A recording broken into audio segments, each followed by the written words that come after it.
কোনো মেয়ের দিকে তাকাবে না, চোখ বন্ধ করে গাড়ি চালাবে। ও বাবা, এ বউটা তো মরে গেছে, পালাই। পড়লে পড়লে আমার পড়লে। কেঁদো না, শান্ত হও। বউ মরেছে তো কি হয়েছে, আমি তোমাকে বিয়ে করব। মোতালি, তুমি আমাকে বিয়ে করবে? হ্যাঁ করব। চলো বিয়ে করবো। বুঝি বুঝি অ্যাক্সিডেন্টে শুধু তুই মরেছিস, তোর স্বামী মরেনি পুটলি। যমরাজ, আমার স্বামী তাহলে মরেনি? আমার স্বামী যদি অন্য কোনো মেয়ের দিকে চোখ তুলে তাকায়? চিত্রগুপ্ত রোবট, একে স্ক্যান করে দেখো তো এর পাপ পুণ্য কি আছে, একে স্বর্গে পাঠাবো না নরকে। স্ক্যান স্ক্যান স্ক্যান কমপ্লিটেড, এর কোনো পুণ্য নেই, স্বামীকে সন্দেহ করে এ নরকে যাবে যাবে। ও যমরাজ, আমাকে নরকে পাঠিও না, আমি তোমাকে ভীষণ ভালোবাসি।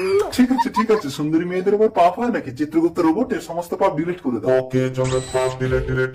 সুন্দরী, এবার আমি তোমাকে স্বর্গে পাঠাবো। না না, ওকে মরতে গিয়ে আবার স্বামীর সেবা করে পুণ্য করে আসতে হবে, তবেই স্বর্গে যেতে পারবে। মরতে, তারপরে থেকে আবার জীবিত করতে হবে। আমাকে তাড়াতাড়ি মরতে পাঠাও যমরাজ, নইলে আমার ডেড বডি পুড়িয়ে দেবে। অসম্ভব। আমি সবাইকে বলে দেবো আপনি সুন্দরী মেয়ে দেখলে পাপ ডিলিট করে দেন। না রোবট, একে তাড়াতাড়ি মরতে পাঠিয়ে দাও। ওকে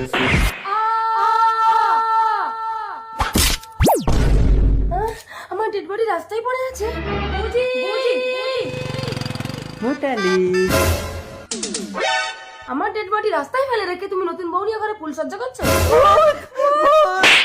আরে আমি ভূত না, আমি মরিনি।